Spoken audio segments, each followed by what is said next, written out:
And welcome to Bridgnorth Coffee Club. Hey Jonah. Bonjour mate. Bonjour. Ça va? Yeah, oui bien, merci. Et toi? Yeah, bien. Très bien. That's about as far as my Very French nice, goes, yeah. I reckon. And beer avec pêche. Yeah, beer avec pêche. Beer with peach, but actually that's incorrect as well, isn't it? It's just beer peach. Yeah. Which is quite funny. Yeah, things are going to be a bit different for this pod. We're away on a trip.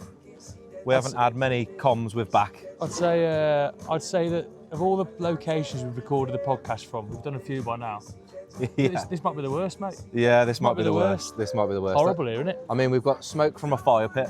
Yeah, that wasn't happening 2 seconds ago. No, that wasn't happening 2 seconds ago. But a hell of a ride trying to get this to work. So yeah, obviously different location. We'll post a video of it. Sat on the side of a mountain. Lovely little. It's like probably the most après little bar here, isn't it? It's not a massive sort of après scene, is it? But no. This place is actually quite nice. A couple of tunes on by a fire pit, but we've gone mobile, so we've taken our microphones out and about, and we've just tried to set it up. Do you want to explain where we are? People might not know what resort we are. Cenis in France. Yeah. Although they call it France's little hidden gem, don't they? So they don't want to tell too many people because everyone will be turning up. Yeah, yeah. It was a hell of a trip. So obviously Dan Griffiths did a season out here. He's kept in touch with the owners of a company called MGS Ski over the years. He's come back intermittently, but now we sort of opened it up to bring us along, which is quite nice. But it's a hell of a trip, isn't it? Really enjoyable it. And so since my first year here, so I think it was 4 or 5 years ago when I came, pre-COVID it was. No one had kids, so no families. There's a couple of couples, and then me and Tekka's. Me and Tekka's the acting couple. But now it's grown arms and legs, isn't it? And there's full-on families there. Yeah, there is. Which is actually quite nice, isn't it? You know, see everyone doing it.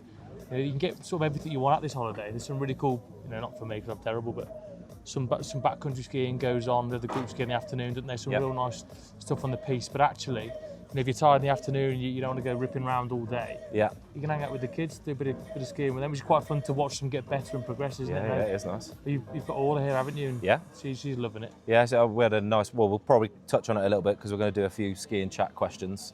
So, but has anything interesting happened to you this week, Jonah? Well, I'm in France, mate. I'll tell you what's just very interesting. I just broke my phone and my speaker. Just through technical difficulty setting up, it fell off the table. And the end of the little, whatever charging point is that goes in your phone, snapped off and now stuck in my phone. So that's cost me a new phone, but we're here now. But every cloud has a silver lining because we're actually recording on Claire's phone now. So the video should be very good because she's got the new latest iPhone. Yeah, Claire's another silver lining for Claire. It's her birthday, so I couldn't have a go at her for breaking my phone. Yeah, it is Claire's birthday, so happy birthday, Claire. Hope you're having a good day. Thanks for keeping up with us while we do the podcast. She's camera shy, sat behind the camera, isn't she? Yeah, sat behind the camera, a bit camera shy, that's fine. But yeah, I wanted to bring up, actually, one of the conversations we had pre-training last week.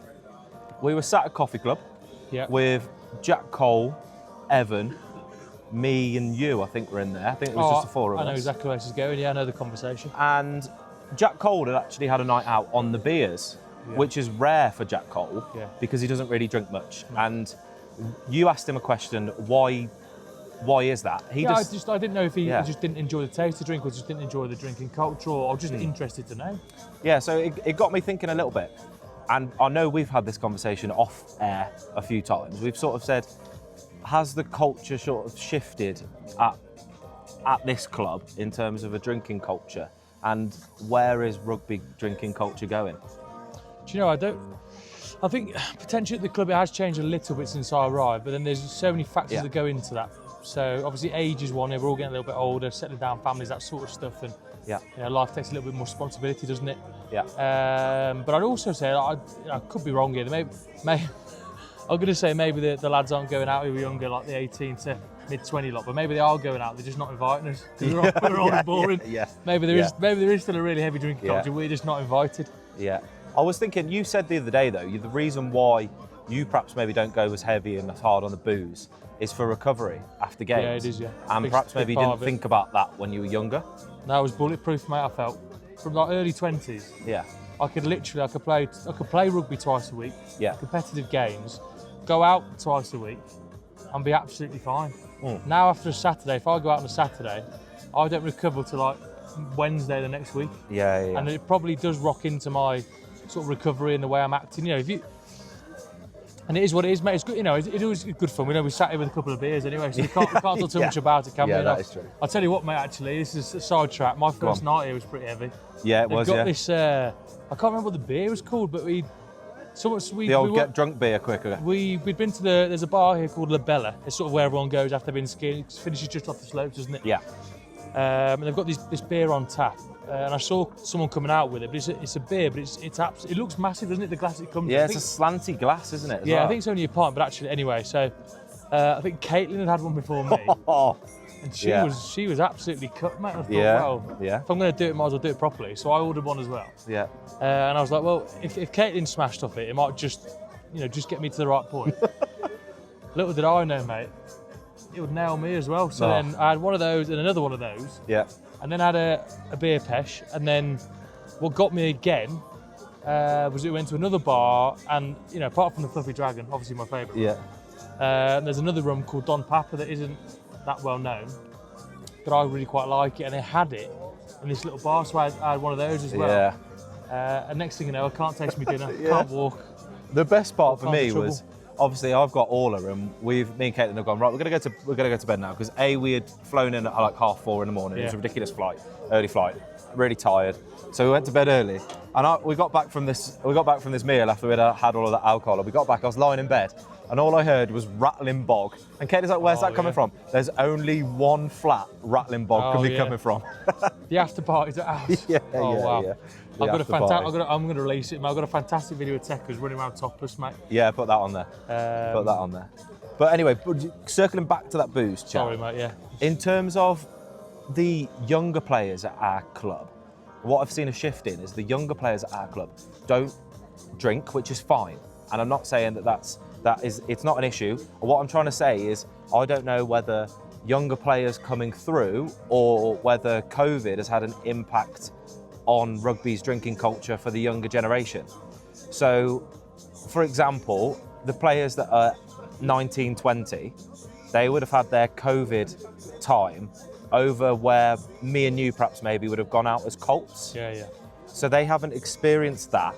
So is COVID partly to do with the influx of newer players and drinking culture changing?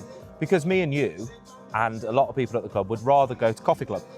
Yeah, I would now, yeah. But I think that's, again, I said it before, a couple of different factors go into it. Part of that, I think, is social media. And I think some of that is maybe, so I want to touch on this, actually, maybe the fear of going out drinking with the older lads. Okay. Because you think you're going to get picked on and targeted, and they're going to make you drink to oblivion. And it's not really the case, to be honest, man. It's, and then I was friends with someone at uni, actually. Obviously can't give any details of what initiation was like, but obviously there was initiation. But so there was someone in the second or third year he was in, he was initiating us. Yeah. Who didn't drink. Okay. And I remember having a conversation with him like the following week about the initiations after it all sort of settled down. And there's no getting around it. There's a lot of drinking at initiation. Yeah. It's a big part of it. Yeah.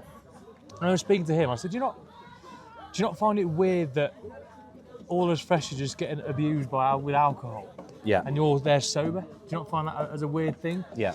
And he said, yes, I do find it weird, Jonah, but actually, when I look at it and so we did all the initiation and everyone goes a night out afterwards. Yeah. He says what solidifies it as an okay thing to do, and the reason he gets it, is how close it brings everyone together afterwards. Mm-hmm. And we've spoken about it before, but in terms of training, going through games, it's that shared suffering idea. When you've all been through something together, no matter whether that's an initiation or a hard game of rugby or a tough training session or whatever it might be, it brings everyone together. You have similar things, and that's how I'd frame it. It's like, no one's going to pick on you, but there might be some fun drinking games that go along with it, and you might not feel like that fun at the time, but actually, the people who have putting you through it have done it before you. So it's not the end of the world. Actually, don't be afraid of that. And again, if you don't want to drink, don't drink. No, I mean, we have plenty of socials at the club. I think back to the half pint tour that we do in pre-season. We have people on there that do a half pint of Coke in one bar, a half pint of water in one. As long as the stipulations for me have always been a half pint of something. It doesn't have to be a half pint of an alcoholic beverage. Just fill your boots in any which way you feel like it. And if half pint of espresso. Mate, if you can't stand going on nights out or something, make the effort to come to the coffee club and do something else. Just don't be afraid to touch base to people around you and have that contact time. Because I think you probably miss out on quite a lot, little bits of conversations here and there, and just a bit of bonding time outside of playing sport together, which I think is quite important actually. Yeah, I want to touch on another thing as well from this week. Six Nations obviously kicked off. Yep. We watched a few of the games, and I know we've spoke about a few of the games. I am astonished at how Wales didn't look bad at all, considering they got nilled by 43 points.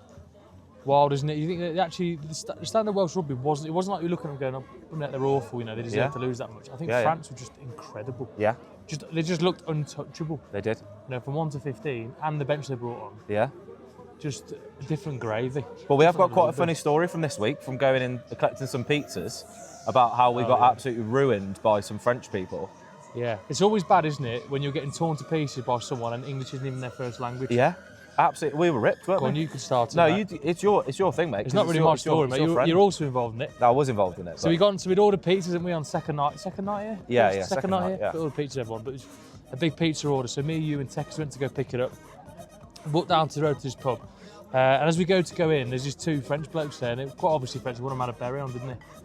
And they stopped us from going in. So, no, it's a shut. Oh, right, we can't go in. So it's only open to certain people. Where are you from? So I was like, if I say English, he's just going to tell me no, isn't he? So I was like, right, I'm Spanish. He was like, no, you can't come in. And Tekkas said, what did Tekkas say? Tekkas said English. He said English, he was like, no. Yeah. Then you said you were Italian. He said, oh, come in. So we let you in. And then we went in the bar, and they were just, as we were collecting the pizza, sort of waiting for the order to be brought out, they were sat there drinking Juniper. Yeah. Which is it's an experience in itself as a drink, actually. But they were chatting to us, and they were just talking to us through certain different things. They were, one said, so where are you actually from? And I was like, well, clearly English. He said, yeah, I can tell. He said, you've got a bad English head. I was like, what on earth is this bloke got a bad English head? And then he started pointing to my ears, and I was like, oh, he means I got cauliflower ears, you can spot them a mile off. And then he mentioned about Six Nations, and he mentioned about we lost. Yeah. And then I spoke to him, and I was trying to ease the tension in the room. Yeah. I said, I do actually know some places, France. And then he proceeded to try and make me call them on my mobile phone. Otherwise, it wasn't true. Yeah. I was like, even if I did want to call him, I'm not going to call him in the middle of Six Nations. Yeah. And then when we were leaving, and also, if he doesn't answer, it's well embarrassing, isn't it? So I was like, double no. When we were leaving, they further embarrassed us with a English saying, and said, "See you later, alligator." Yeah. I was like, oh. In a wild crocodile, which I heard in. Yeah, I know. I was like, oh no. So we got verbally abused by some French people in English. Yeah, great. Which was absolutely great. Fantastic. Yeah. So moving on to a little bit of skiing chat. We do this with Orla a little bit. We did it around the table, didn't we? We did, at lunchtime. So Jonah, what's been your favourite part of this skiing trip so far? Favourite part of the week? Well, everybody knows that Claire's done a season. A couple of seasons actually. Holton Ski School. Holton Ski School. So, in an attempt to get better at skiing myself and just be somewhere near the level of Claire's skiing, Claire's at, which I'm nowhere near. Claire takes me out most mornings. First lift up, isn't it, for me? Yeah. And it's really enjoyable actually. There's no one on the piste. Freshly groomed is really nice, but actually it's nice just to get out with Claire and spend a bit of quality time in the arena that Claire loves. Yeah. So I think all year round, she's stuck with like noisy rugby chat 24/7 with me. She's still noisy rugby chat. And all my mates are involved in rugby. She probably just has to bite her tongue because she's very supportive with it. But it's just all just that. But this is Claire's bag. This is what she loves to do. So actually to get out here and do what Claire loves to do, is really cool. And she's important out here because everyone loves her when she's skiing. Yeah, which is class. Yeah. So that's probably mine. What about you? I think yesterday when we had a family ski train, I was at the front, Orla was following me down, and Caitlin was behind Orla, and we were just going down the mountain together.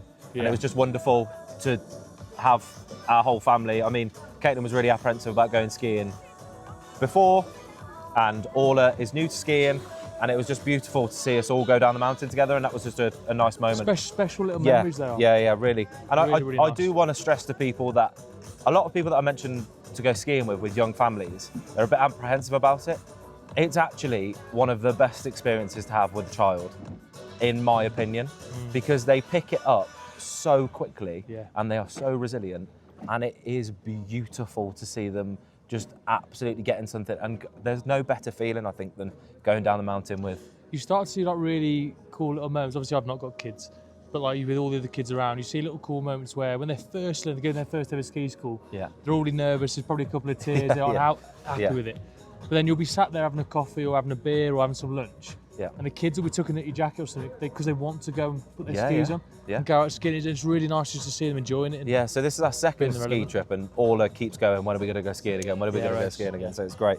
My second question to you, which is Orla's favourite question, is what did you learn? What have you learned so far this ski trip? Other than the couple of little technique things, but I mentioned it a minute ago, if you're going skiing, it is well worth getting up early and getting the early lift up. Yeah. Get the earliest lift you can, first lift up, because it's just a different skiing experience, isn't it? Yeah. And then, you know, and I've not really got a choice to do with Claire here, but I think even if I was to come on my own at another point, actually, I'd make the effort to do so and try and convince everybody else to come out with me, because there's no one up here, and it's pretty genuinely, it's pretty magical, isn't it? Yeah, Just to be flying down the slopes in mountains that look like this.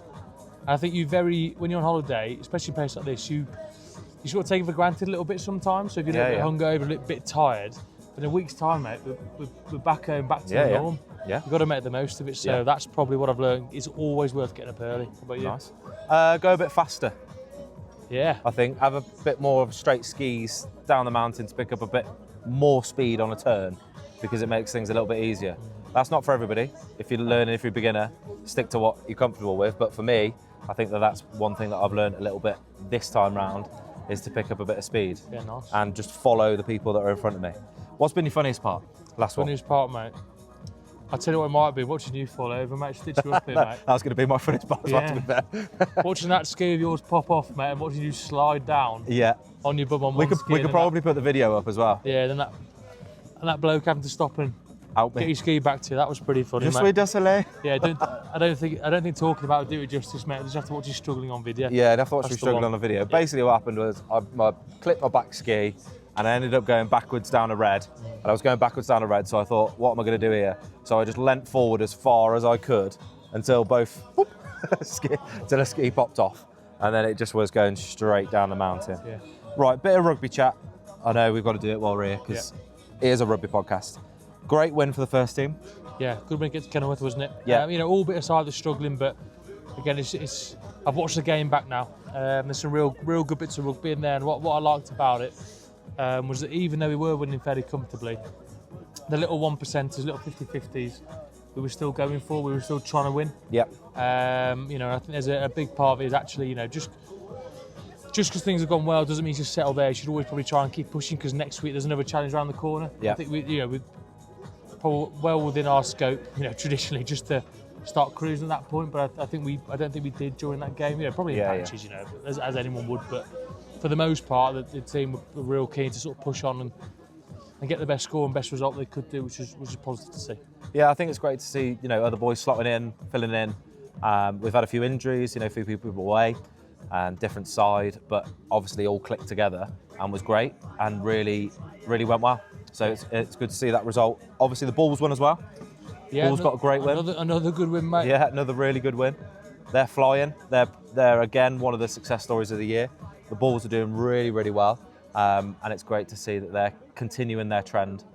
And there's a few players in there pushing for starting spots in the first team again, so going really, really well. Women's team won.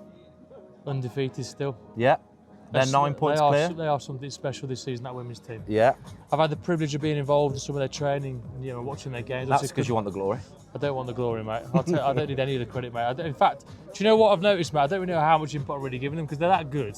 I think if they start listening to me, they'll just be held back, to be honest. Yeah. I'm just floating around. Yeah. But no, they're incredible. And you look how hard they train and how keen they are to learn. Yeah. So we did on Wednesday, before they had the game against Mose on the Sunday, went down to train. Obviously, Stephen Knocker doing a fantastic job there. Yeah. We did a little bit of video analysis of their game, just looking at some scrums and little bits and bobs, because obviously that's a real weapon of theirs.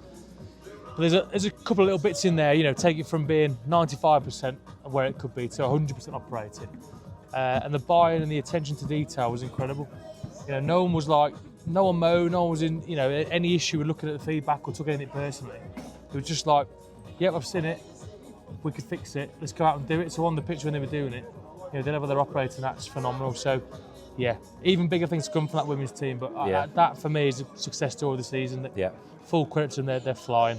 So they beat Moseley last game, Yeah. which was a real big. That was first versus second. Yeah. So with that win, it takes them 9 points clear at the top. Yeah. Nice to beat Moseley, mate. Yeah, very nice to beat Moseley.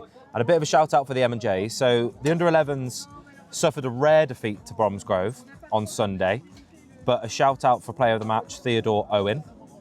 And then most of the M&Js are playing Newport next week.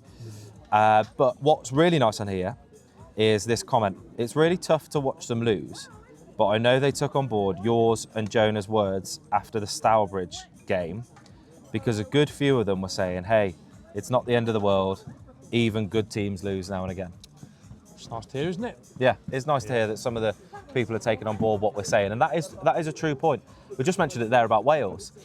Wales, yes, they might have lost every game in 2024 as an international team, but they're still an international team. They're not a bad side. Still a good side, but still a lot of talent in that team. A lot of talent. There, yeah. And if, Warren Gatlin, which is the Welsh head coach, is saying we're hitting all of our pillars, but we're not quite coming out with the right result, that's fine. Some teams lose on their best days. Yeah, I think you have to, when you look at the international stuff as well, slightly different view. Actually, I'd probably say at most levels, it's very rare you see a team dominate consistently year on year on year on year, isn't it? Yeah. What you have to do, and love him or hate him, Eddie Jones is a big believer in this. You listen to some of the stuff he talks about, is that you have to sort of have like a little bit of a rebuild phase where you have to accept that you're not going to perform where you want to be, but in 2 or 3 years' time, that's where you will be. Yeah. So you look at that Welsh side, a lot of young players on the Welsh side, pushing through the ranks. Actually, 4 or 5 years, they'll be experience-wise or heads that'll probably come true in that arena. Yeah. But yeah, not all is lost, is it? But it's nice to know that some of the waffle we've come out with has actually been useful. taken seriously. So this is going to be a little bit of a shorter podcast. We're not going to do the rugby ABCs. We haven't really done a review of the game because it is Claire's birthday. The drone just couldn't be drone on above us, is there? Yeah. But we don't want to keep everyone too long waiting for us to go and ski again. Yeah. So we did want to get something out for our listeners. Yeah. And the pod don't stop, mate. The pod don't stop. Pod on don't tour. stop, yeah. Pod on tour. But we have got a mental Saturday. Yeah. We're gonna tell them what we're gonna do, or we're gonna just do it and then release it. We're gonna, hopefully, you will see our mental Saturday on a reel, and we're gonna release a reel on Instagram for our mental Saturday. But yeah, it's gonna be a long one. Be fun, mate. Yeah, it's gonna be fun. It is gonna be fun. Right, over to you to finish the pod. 2 claps, this on 3. 1, 2, 3.